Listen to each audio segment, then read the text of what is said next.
Dear devotees, Hare Krishna, my humble obeisances to all of you. All glories to Srila Prabhupada, all glories to our Gurudev. I'm so glad to have you all over here. I am hosting as well as, so because I'm doing the hosting as well as giving the class, please bear with me. We are now on Canto 1, Chapter 12, verse number 31. Guru Maharaj is traveling and is unable to be with us. So different speakers will be speaking for the next few days. Please bear with us. But thank you all so much for coming.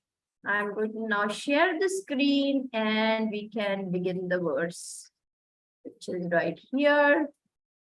Let's see, share screen. Okay. Hopefully in a few seconds, you should be able to see it. And yes. So hope all of you are fine and happy and well in Krishna consciousness. And hearing daily Srimad Bhagavatam class is the most important part in one sense of the day, because hearing the scriptures is Shravanam, process of devotional service.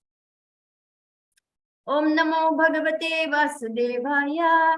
Om Namo Bhagavate Vasudevaya. Om Namo Bhagavate Vasudevaya. Narayanam Namaskritya Naram Chaiva Narottamam Devim Saraswatim Vyasam Tato Jaya Mudirayet Nashta Praeshva Bhadreshu Nityam Bhagavata Sevaya Bhagavati Uttama Shloke Bhaktir Bhavati Naishtiki. So we are discussing birth of Emperor Parikshit. Remember which topic we are on?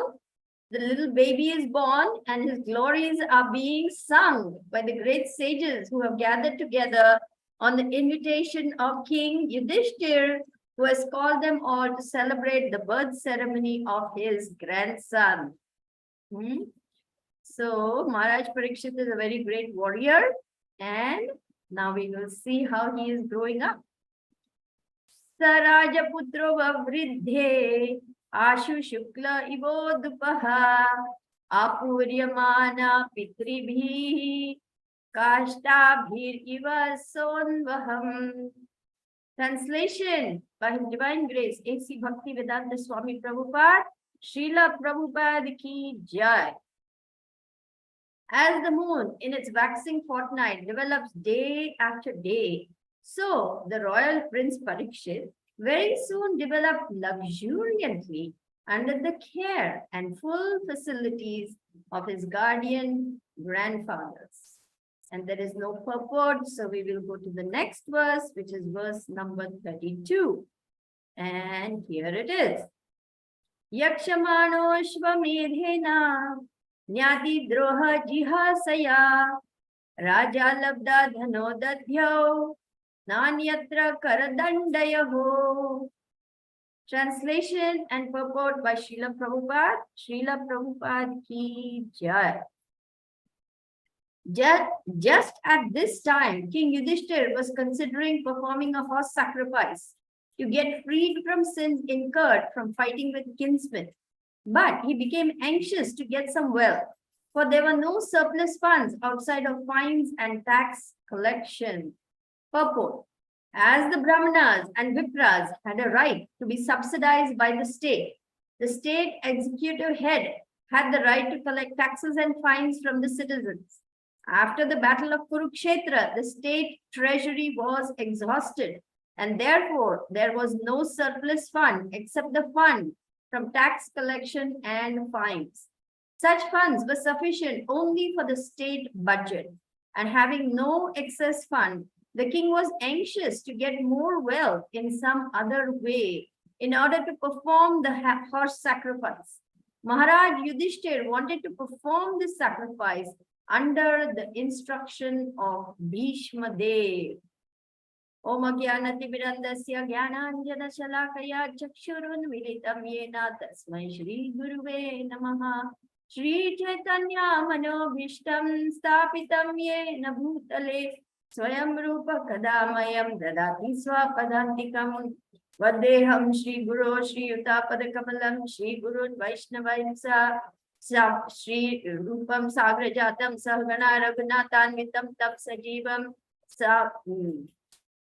Savadhutam Parijana Sahitam Krishna Chaitanya sorry, Shri Rupam Sagrajatam Sahagana Raghunathanvitam Tam Sajivam Sadvaitam Savadhutam Parijana Sahita Krishna Chaitanya Devam Shri Radha Krishna Padan Sahagana Lalita Shri Vishakhanvitam Scha He Krishna Karuna Sindhu Dinabandhu Jagatpate Gopesha Gopika Kanta Radha Kanta Namostute Tapta Kanchana Gaurangi Radhe Vrindavaneshwari Rishabhanusute Devi Pranamami Hari Priye Jai Shri Krishna Chaitanya Prabhu Nityananda Shri Advaita Gadadhara Shivasadi Gaur Bhakta Vrinda Hare Krishna Krishna Krishna Hare Hare Hare Rama Rama Rama Hare Hare.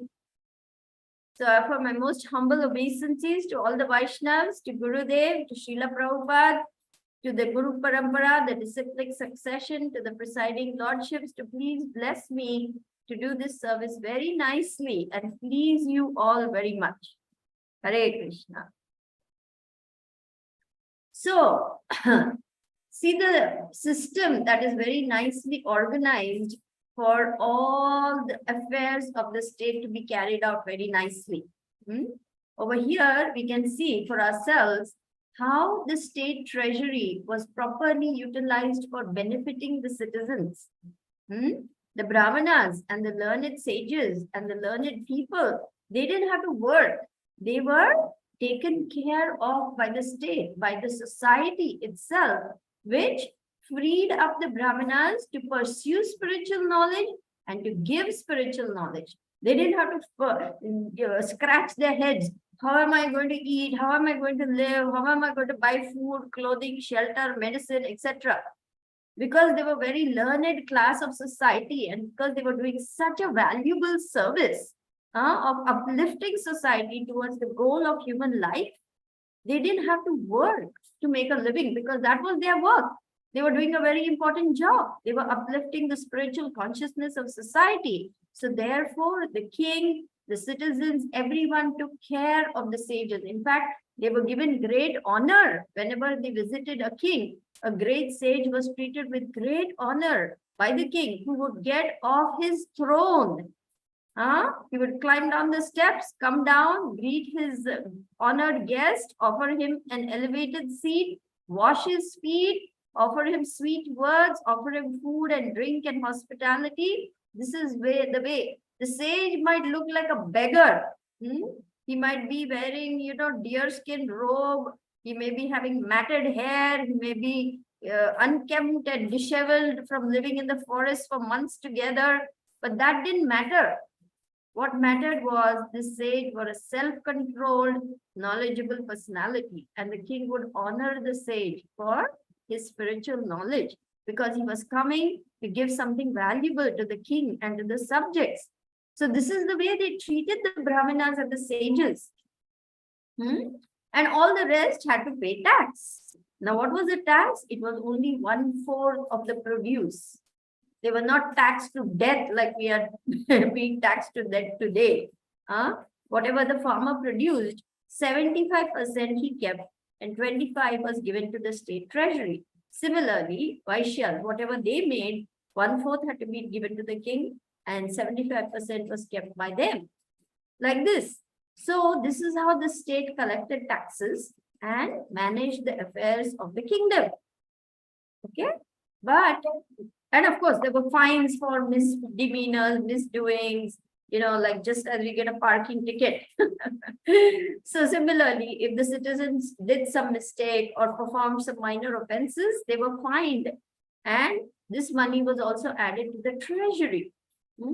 But now, after the Battle of Kurukshetra, which was a huge 18-day war in which millions of soldiers were killed, so you can imagine how much expense was undertaken to buy weapons, to buy things for the horses and the elephants and the chariots and so on, armory and shields and swords and lances and arrows and all the things of battle. There was tremendous expenditure just to carry out this battle of Kurukshetra. But it was necessary because it was a righteous war. And most importantly, Krishna wanted this war to finish off all the miscreants, to finish them off so that the righteous would come and rule the world. But the state treasury was exhausted and there was no surplus fund that was needed for performing the Ashwamedha sacrifice. The horse sacrifice is called Ashwamedha sacrifice.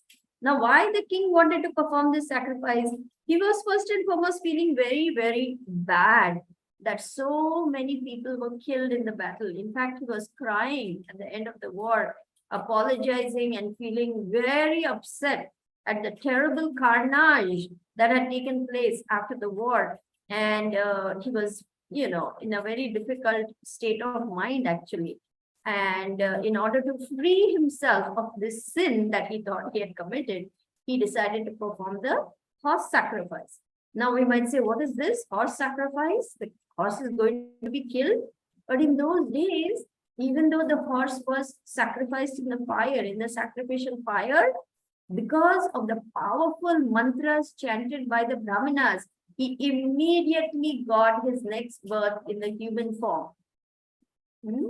So the horse actually escaped the cycle of evolution and went straight to the human form. So he was actually awarded a higher birth. And what was this Ashwamedh sacrifice? How was it performed? The special horse was chosen and then it was set free. It was allowed to roam wherever it wanted and a posse of soldiers would follow. In this case, Arjuna was sent along with a big group of soldiers. And wherever the horse wandered, whichever kingdom it wandered into, the king had a choice. Either he could immediately submit to the authority of King Yudhishthir and accept him as the emperor, or he could say, I want to fight you. And if he wanted to fight, then Arjun and his warriors would engage in fighting with the king and defeat him or get defeated by him. It was like that. That was the procedure. So in this case, because everyone loved King Yudhishthir so much, the horse roamed around freely all over the earth and all the kings offered their obeisances, their respects. They even gifted valuable things to King Yudhishthir. They pledged their allegiance to him. They accepted him as the emperor of the world. And that's how King Yudhishthir successfully completed that sacrifice under the instruction of Bhishma Dev. This is also very important to understand how one must conduct oneself. In all affairs, one has to consult with learned elders before one takes any significant action or performs any important duty, ritual, undertaking, enterprise, initiative. Always it's important to take the blessings, the permission, and the advice of elders. So Maharaj Yudhishthir is following this protocol very nicely. The kings, Kshatriyas, were very powerful, very valorous, very brave, very determined, very heroic. But they followed dharmic principles. And what was that principle? The king must be advised by his council of ministers, learned brahmanas, and then take action accordingly. Now, in the Kauravas and the Pandavas kingdom, Bhishma Dev was the eldest member of the dynasty. Grandfather Bhishma Dev, as he is called. Now, Bhishma Dev is not a small personality, he's a very great personality. The son of Mother Ganga and King Shantanu. You must be knowing that story. So, Bhishma Dev is one of 8 brothers. And one after the other, when the sons are born, the wife of King Shantanu throws the babies into the Ganga because she doesn't want them to be born, to have any much longer life. they had they had to undergo a very short life in the material world before going back to the celestial world. But Bhishma was, and she took a promise when marrying Shantanu that whatever I do, you should not protest, you should not ask any questions. So for the first 7 children, he was able to keep quiet and not protest when she went and threw the babies into the river. But he was feeling terrible. He couldn't understand why his wife was throwing one baby after another. Finally, the 8th baby, which was Bhishma Dev, he couldn't control himself. He immediately said, why are you doing this? And then Ganga left saying, okay, you can keep this baby and raise him. I will be going. Because that was the promise. She had said, if you protest, if you say anything, I will leave. And so she goes and Bhishma Dev grows up. And then Shantanu wants to marry again. He falls in love with the fisherman's daughter, Satyavati. So now the fisherman, he's very clever. He says, you already have a son. He will become the king. If you want to marry my daughter, then you must promise that my daughter's children will be the heirs to the throne. So King Shantanu is very disturbed. He comes back very upset. He has fallen in love with this beautiful lady, Satyavati. She was very beautiful and her bodily effulgence and fragrance was very, very captivating. So he wanted to marry her. But when he came home, he couldn't tell anything. But Bhishma Dev understood something was bothering his father. So he kept prodding him and prodding him and prodding him. And finally, Shantanu told him the truth, that this is what the promise was extracted by the fisherman. So what did Bhishma Dev say? No problem. I will be very happy to give up the kingdom and you can marry Satyavati and all her sons can be the kings inheriting this kingdom. I have no objection. I will give up my right to the kingdom. So brave and so generous and so self-sacrificing. He was a very powerful prince by that time, but still he said like that. So Shantanu went back to the fisherman and said, yes, my son is willing to give up his kingdom and I can marry your daughter.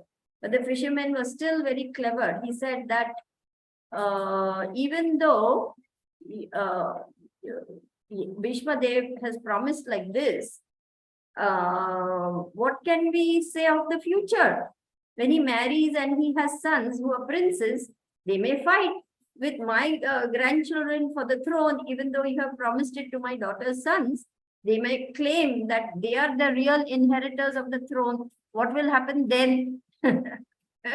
So then Shantanu is again in a fix, doesn't know what to do. And when Bhishma asks, he tells him that, well, he's saying that if you have sons, they might claim the throne because they are the princes. Then Bhishma Dev takes a terrible oath. And from this point on, actually, he is called Bhishma Dev. Before that, Bhishma means one who takes a terrible oath. Before that, he is called, I think, Devadatta, Prince Devadatta, if I'm not mistaken. I'll look it up for you. And Bhishma Dev takes a terrible promise. Now, this is a Kshatriya warrior. They were very powerful. And they used to have many wives because they had obviously great vigor, great strength, great virility, and therefore great sexual power also. But he says, I will never marry. I will remain celibate for the rest of my life, just so that you can be happy. And it is said, hearing this terrible oath, the demigod showered down flowers on Bhishma Dev. And the voices were heard saying, Bhishma, Bhishma, Bhishma, one who takes a terrible oath. So Bhishma Dev is actually a very powerful personality because already he is very powerful, being a powerful Kshatriya and the son of King Shantanu and Ganga. But now, because of his oath and being celibate, he becomes even more powerful. He's the most powerful warrior. And he's lying down on that bed of arrows. But Maharaj Yudhishthir wants to take advantage of hearing words of wisdom from Bhishma Dev because he's still alive. Even after the war, he's waiting for a particular alignment of the sun in order to give up his body. So he wants to take instruction from Bhishma Dev. He wants his blessings, he wants his guidance, and most of all, he wants his forgiveness because he feels very bad at what has happened in the war. So that's a little about Bhishma Dev and the background story. And this is how the taxes were collected, which is what we are saying over here. And the Ashwamedh sacrifice was performed, and a very wonderful ceremony took place. And King Yudhishthir was declared the emperor of the world. Haribol! So we can see from this history how the kings performed their duties, how the citizens were responsible for paying taxes, and in turn were sheltered and protected by the king, just like a father protects his children. This is how well they were taken care of. And the king not just protected humans, but also animals, trees, birds, bees. All life was considered honored, honorable, and sacred. And therefore, every living entity was properly protected by the king. And this is how they say King Yudhishthir's reign was so wonderful, that the rains were plentiful. There was so much grains in the field, and the cows were so happy. Their udders were full of milk that they made the pasturing grounds muddy just with their milk. It was like a rain of milk, you know, how the grounds become muddy after rains. Now we are having rainy season here in Mayapur, heavy rains all the time. In India, there are 4 months of the rainy season: June, July, August, September, and everything is muddy. And can you imagine? The rain is doing this. But when you think of the milk doing this, you can imagine how many cows were there and how rich were the udders full of milk, that they could make the whole pasturing ground muddy with their milk. So this is the wealth that Mother Earth yields to those who are righteous. When there is God-centered leadership and God-centered rule, there is no scarcity. There's always plentiful grains, food, shelter, cloth, medicine, jewels. In fact, when the rain falls, under certain astrological signs, jewels are produced. When the rain falls in the ocean, it produces pearls. When it falls on the hoods of elephants, it produces one type of precious stone. I don't know, emeralds, rubies, something. On the heads of serpents, it produces rubies. So like this, the natural, the earth's natural bounty was plentiful. Minerals, jewels, gold, silver, all this was in plentiful. Precious stones, jewelry, all this thing was richly found in King Yudhishthir's kingdom. So we will stop here and we will open up for questions, comments, and criticisms or corrections, whatever you like. Thank you so much. Hare Krishna.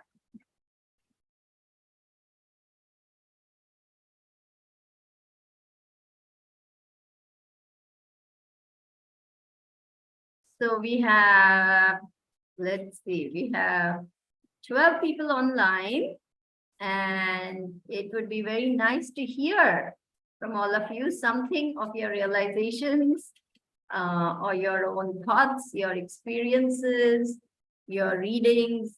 Anything that will benefit us is most welcome. Hare Krishna.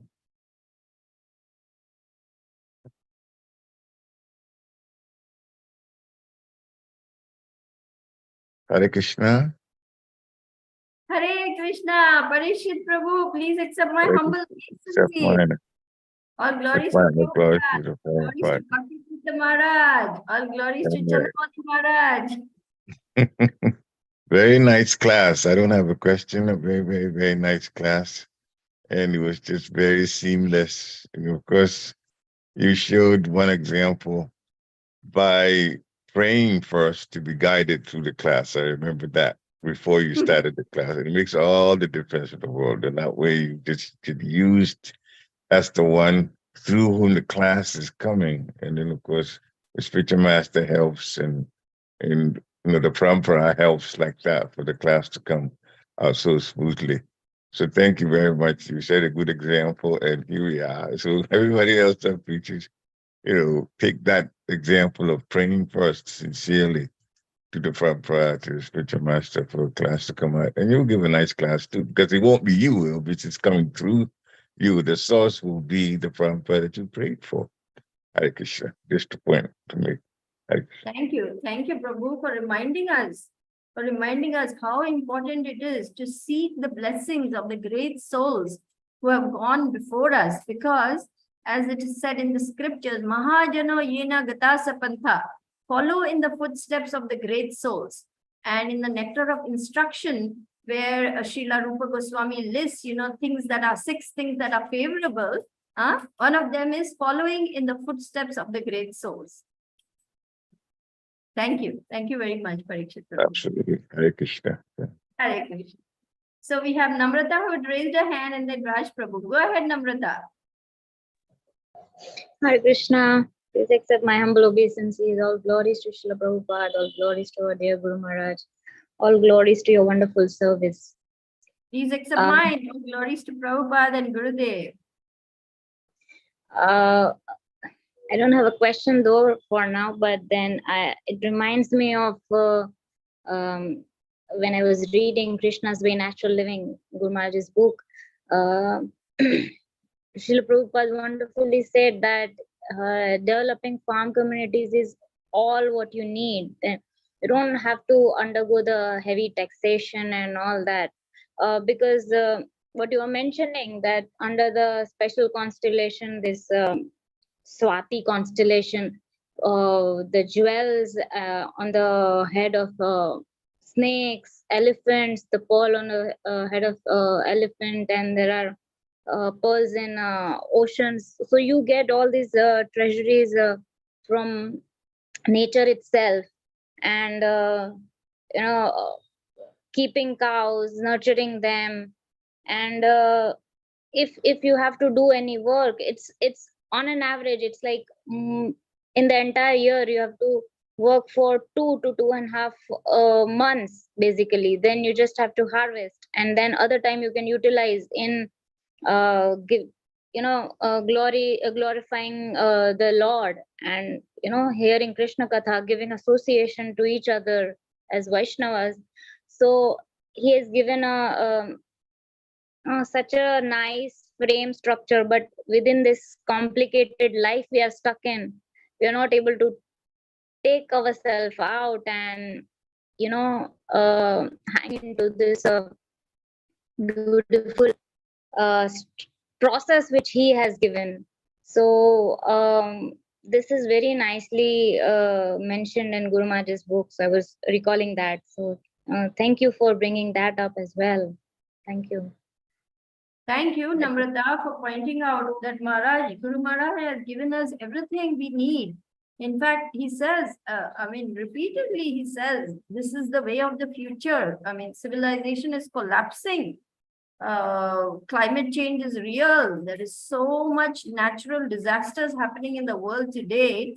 Hurricanes and forest fires, tornadoes, earthquakes, pestilence, war. All these things are happening because of Kali's influence. And that's because of cow killing. So as devotees, we know that soon we will have to fend for ourselves.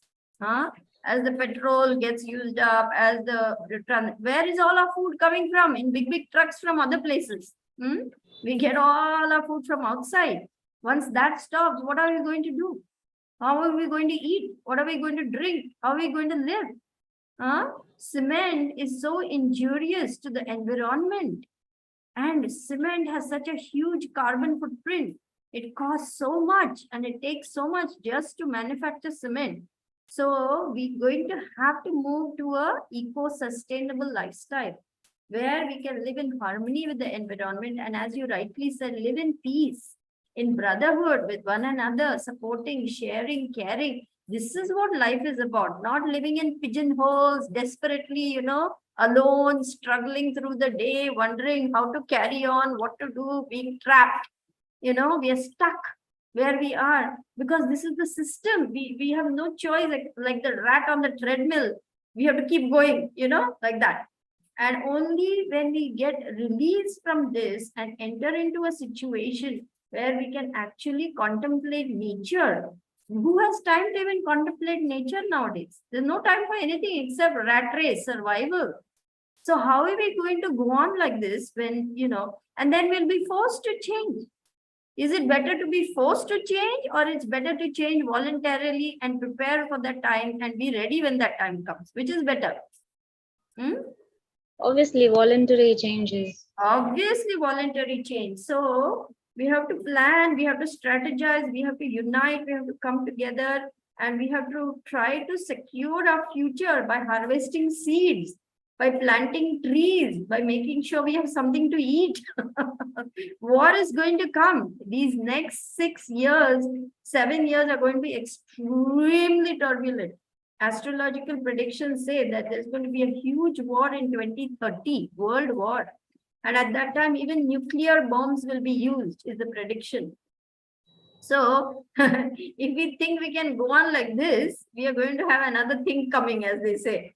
We're going to have to read the writing on the wall, which is all around us. But most importantly, we need to listen to what Prabhupada said. Prabhupada predicted all this. And Prabhupada, once on a morning walk in Atlanta, he was walking along. Suddenly he stopped, he lifted his walking stick, his cane, and he pointed to the whole skyline, which is all the cities, the city skyline, all buildings, everything. And he says, one day, all these cities will collapse. And there was this dead silence for some time. And then he turned around and he asked, do you know why? And then Tamal Krishna Maharaj said, yes, because they do not produce their own food. They do not grow their food. Prabhupada said, yes, this is why they will collapse. So the answer is grow your own food. Now, how do we grow our own food? We've got to have land. Even if it's a little itty bitty garden that we have to start growing things. Because that's how we are going to secure our future, by harvesting seeds, by collecting rainwater, by making gobar gas plants so that people have natural fuel. Most important, how much we are destroying environment by our present lifestyle. Look at the amount of plastic. By 2030, there's going to be more plastic in the ocean than fish. Because what we are doing, we collect all the garbage. There are huge piles of garbage in the outskirts of cities. Then they're all put into ships and then thrown into the ocean. This is what we are doing. Is this any, and plastic, as we all know, doesn't dissolve, doesn't melt, doesn't, go into Mother Earth. It just pollutes Mother Earth. It gets into fish because they eat it. It gets into the bellies of cows because they eat it, causing so many problems. So what we are doing, how we can hope to survive when we are destroying nature like this, decimating rainforests, polluting the waters, raping Mother Earth, drilling everywhere for more and more gasoline, petroleum, whatnot. We are causing so much destruction. And do we really expect that Mother Nature is not going to, slap us back? No way. We're going to get more and more reactions in the form of more and more natural disasters. Hurricanes, tornadoes, or anyway, you will say, oh, Mataji, you're such a gloom and doom lady. You're all the while cribbing about what's going to happen to Mother Earth. All right, wait and watch. See the fun for yourself. That's actually practical, because we don't see this as practical. Because I was just interestingly, I was just researching a little over these days, and I came across a video where Singapore has created a whole island out of a waste. So I feel that this may be a solution. People are praising all that, but this is a temporary solution. It's not a full-fledged solution. On the other side, there was a person, I think his name was Dr. I forgot his name. Satyaraj Mehta, something. His name. He was a PhD on. He did PhD on cow dung, and he found out so many products which can be used just from cow dung. So it includes even the coating of the wall we do. It includes the military suits we wear through nanotechnology. And it includes daily household chores. then it includes the paints we use in the house, whatnot, and other apart from that common uses we all know, the gobar gas and the there are a lot of other uses. So just from the cow dung, he with the technology he found out so many uses, which is for utilization of our day-to-day life. So I mean, we are not getting into that, and we are getting into the temporary solutions of creating an island out of a garbage. So I really feel that, and people, we see a lot in newspapers today. Instead of growing more, they are using they are making milk out of some stupid things. You cannot make milk basically.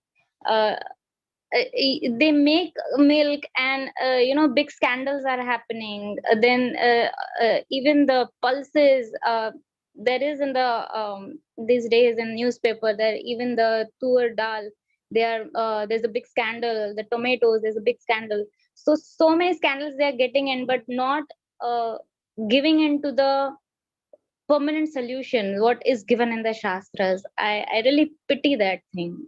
So And actually, yeah, thank you, Prabhupada Prabhupada. said, yeah, thank you for, if you can share the links about this doctor's research, that will be very helpful for all of us to look through his articles and understand. As you rightly said, from the morning, brushing our teeth, plastic toothbrushes. What is the toothpaste we use? What does it contain? What are the soaps we use? What do they contain? What are the detergents we use? What do they contain? I mean, a whole day, what all products, as Bonnie is saying over here, every single thing is this technology dependent, and it is coming from all kinds of, with a huge carbon footprint, as we said, because the production of these things costs so much to the environment. So living this himsa lifestyle is going to cost us a lot. Living in ahimsa, non-violent lifestyle, is actually going to give us life. So yeah, we can try. We can try to do something to please Krishna, and Krishna is always willing to help. So we can keep trying, not give up. Thank you, Namrata. Very nice points. Yes. Please share Thank those you. links with us. I will be, at least with Yes. me, I'll be grateful. Thank you. Thank you. Raj Prabhu. I'll do that. Thank you very much. Thank you. Haribo. Haribo. Haribo. Haribo. Please accept my humble obeisances. All glories to Srila Prabhupada. All glories to Guru Maharaj. All Please glories accept to mine. All team. glories to Prabhupada. All glories to Gurudev. I wanted to expand on what Parikshit Prabhu said. That Parikshit Prabhu was actually speaking of perfection, speaking perfect words. But when Parikshit Prabhu, he speaks like he puts tons and tons of high wisdom and nectar into a few words. He so wonderfully assembles it all into a few carefully selected words. And it's so wonderful, but it sometimes gets missed. And I hope and I pray that someday Parikshit Prabhu can lead some of these classes for us, because he has so much wisdom to share. When he was talking about the importance of prayer, and obviously Yudhishthira Maharaj is a perfect soul, so his prayers will always be perfect. But we often underestimate prayer, because what was he doing? The prayer is glorifying the Lord, and glorifying the Lord in itself is perfection, but it's also invoking the presence of the Lord, inviting the Lord into our hearts and homes, into our ears. It's preparing us into this mood of humility, so where we recognize that we are small, we are insignificant, and the Lord is so big and so powerful and so beautiful and so wonderful. And it's attracting his mercy to us, which is what our hearts greatest desire is to attract the mercy of the Lord and his devotees. And it is enabling us, is preparing us to absorb that mercy that he's shining upon us, and the mercy that is coming through the words that today you have been speaking on the Bhagavatam. And this is just a few things that I managed to come up with since Parikshit Prabhu said those words. I'm sure there's a million faults with that, and there's a million more things to say. But like I say, I hope and pray that Parikshit Prabhu can actually explain all this more one day. Yeah, thank you, Raj Prabhu. That is a very wonderful and a very worthy suggestion, and I'm going to take that so seriously that right now I'm going to request Parikshit Prabhu to please consider also being one of our regular speakers, so that, as Raj Prabhu said, we can drink in the nectar of your wonderful realizations, your wisdom, your deep knowledge. And because you're Srila Bhakti Tirtha Maharaj's disciple, you have so much to give us. So I humbly request you to please consider this request from all of us. Raj Prabhu is actually speaking for all of us. And if you can kindly agree to be on our speakers list, we will be so happy to hear regularly from you. Please consider our humble request. Hare Krishna, please accept my humble obeisances. All glories to Srila Prabhupada. First of all, I don't turn down services, so you know the answer to that. And second, one even more important, just like I was just talking about, when you finish the class, I also pray for the help of my Gurus and the Parampara, so whatever wisdom we hear is not my wisdom, it's from them to, through me to you. But yeah, if you want me to be on the speakers list, I will be glad to. We have to coordinate with Ansuya Mataji. Yeah, I will talk to Srimati. I will request Srimati to connect with you, and we would be very happy if, I think this Sunday, that's tomorrow, if you are willing, we will be so happy to hear from you tomorrow itself and make Raj Prabhu very happy. Okay, I agree. Tomorrow I'll do it. Yeah, but tomorrow, so she's sitting right next to me, and just next to me. So I know tomorrow it's possible, but going forward, you really do have to arrange. Sure. Where we have. Yes. Oh, of so, course. Okay. Of course. So text me. No, we won't. Next week, we will not spring it on you. We will let you know in advance. We will give you enough notice. I will ask Srimati to contact you for your available days and everything. A time you already know, it's 5:30 p.m. in the evening here, IST.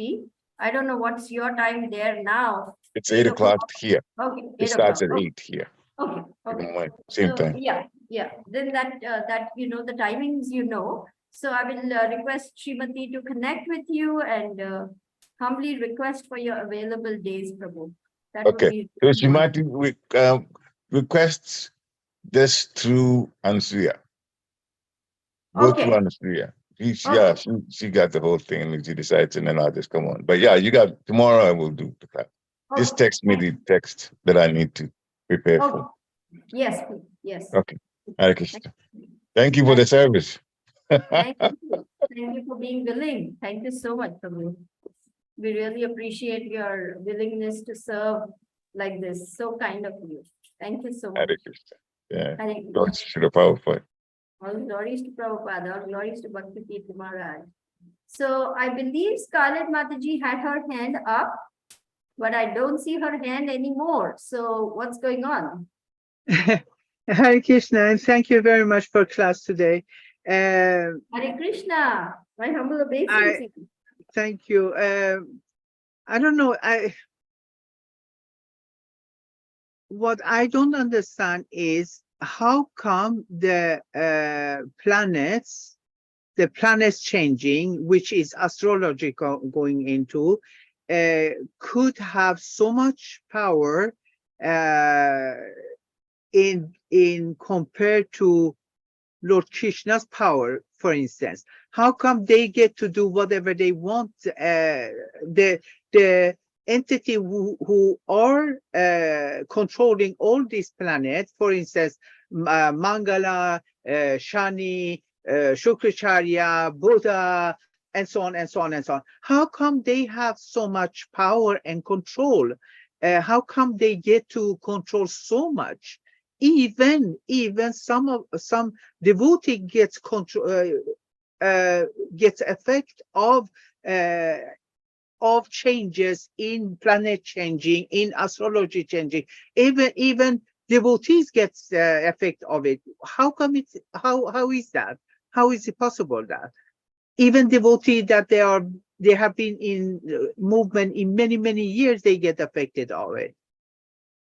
The more we take shelter of Krishna, the less all these things will affect us. That's the short answer. Okay. Srila Prabhupada said, Krishna can change your destiny. When you clap your hands in Kirtan, all the lines of your hands change. So, taking shelter of Krishna is the supreme answer to all our difficulties. Chant Hare Krishna, Krishna Krishna, Hare Hare. Hare Rama, Rama Rama, Hare Hare. The Supreme Personality of Godhead is the supreme controller of every single planet, satellite, universe. Everything out there is in complete control by Krishna. Not even one blade of grass can stir without the sanction of the Lord. Not even a tiny blade of grass can move without Krishna's sanction. What to speak of planets or this or that. So don't worry about Shani and Shukra and this one and that one. Just take shelter of Krishna and Krishna will give you all protection from all the planetary malefic influences and so on. Second part of the answer is, yes, we are living entities and all living entities are impacted by these things. When the moon is rising, it changes the tides of this earth, planet's waters, right? The ocean tides are rising, we say, the tide is ebbing, we say. All these things are happening because of planetary influences. All of us affect each other. Nobody lives in isolation. Every time two people meet, there's an exchange of energy. And what to speak of these huge planets? You think they are not going to impact in some way or the other? Of course it happens. So when the sun is very scorching, we all feel very hot, isn't it? When there's no sun, we feel very cold. So this is the sun planet, just one single planet we are talking about. So all these other planets are also affecting nature, Mother Earth in so many ways. But don't worry, take care, take shelter of Krishna, and that's our supreme protection from all the difficulties of living in this material world. Believe me, there's nothing greater, nothing stronger, nothing more powerful than the holy name. Hare Krishna, Krishna Krishna, Hare Hare, Hare Rama, Rama Rama, Hare Hare. This is like a powerful rocket. It will propel you all the way to Golok Vrindavan, past all Shani, Shukra. You will be saying Tata bye bye as you zoom through. So don't worry, it will take you all the way back to Krishna.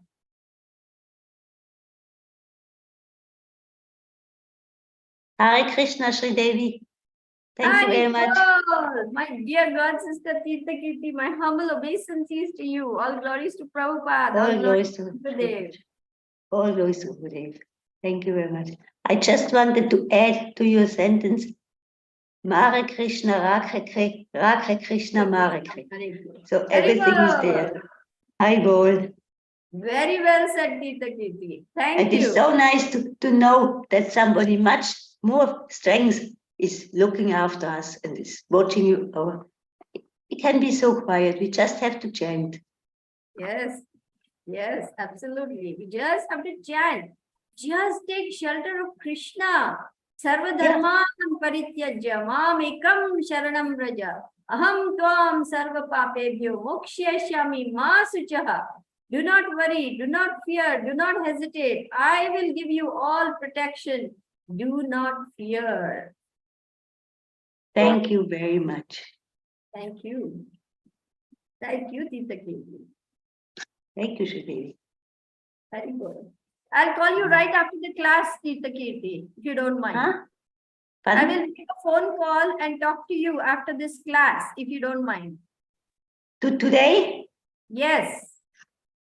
I'm wondering if it's possible, because I will have my son calling. He's going on holiday, so when he calls, I have to close. Okay. May, Okay. Yes. may I ask if anyone knows when is Guru Maharaj going to be in England? I have no idea. No. Maybe if some of the English devotees know, but he is definitely traveling within US at the moment. Then he's going to go to London and then he's going to come to India. That much I know. But when Yes. all those things are going to happen, I don't know. Okay. Thank you. Hare Krishna, Mataji. Swami Guru Mataji. Maharaj will be in England 16th of July. Where he will be? 16. It's today. 16th of July, where will he be? Tomorrow. Tomorrow. 16th of July is tomorrow. So it's tomorrow. I think this after 16th of July, day after, or this around. Yeah. Okay. Thank you. Where is he going to be after 16th of July?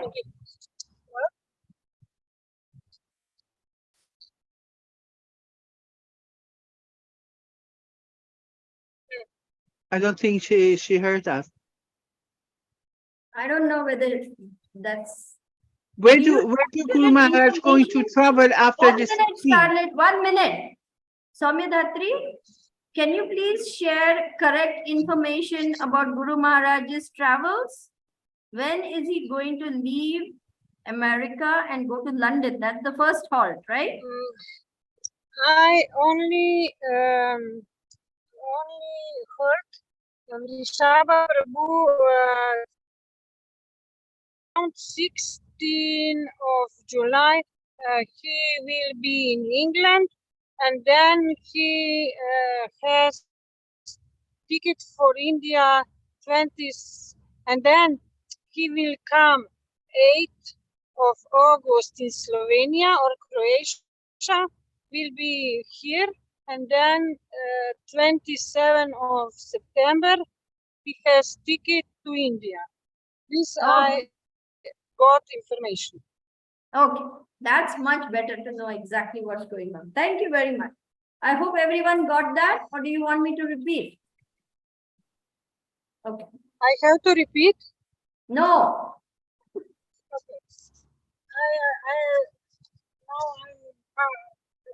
No need. Okay, thank you all very much. If there are no further questions, no further comments, we can end the call for today. Is that all right? That's right. Okay, thank you all so very much. And Sridevi, I get the time will come 8th of August. Swami Dhatri, we cannot hear you. We cannot understand what you're saying. Hare Krishna. Call Good you. night. Hare Krishna. Okay. Hare Thank you. Krishna. Haribol. Hare Bol. Jai Shri Hare Bol. Prabhupada. Hare Jai Krishna. Shri Hare Prabhupada. Krishna. Jai Gurudev. Thank you. Jai Gurudev. Jai Shri Prabhupada. Thank you. Hare Krishna. Glory to Prabhupada. Yeah, Professor. Thank you all very much. Vaishnavebhyo Namo Namaste Prabhupada. Hare Krishna, Sridevi Mataji. Hope you had a nice birthday. Thank you, my dear Sukavaha. Your wishes are always welcome. Thank you. Hare We wish all the good things for you, and Krishna keeps you in his service all the time, and you please keep inspiring us. Thank you so much.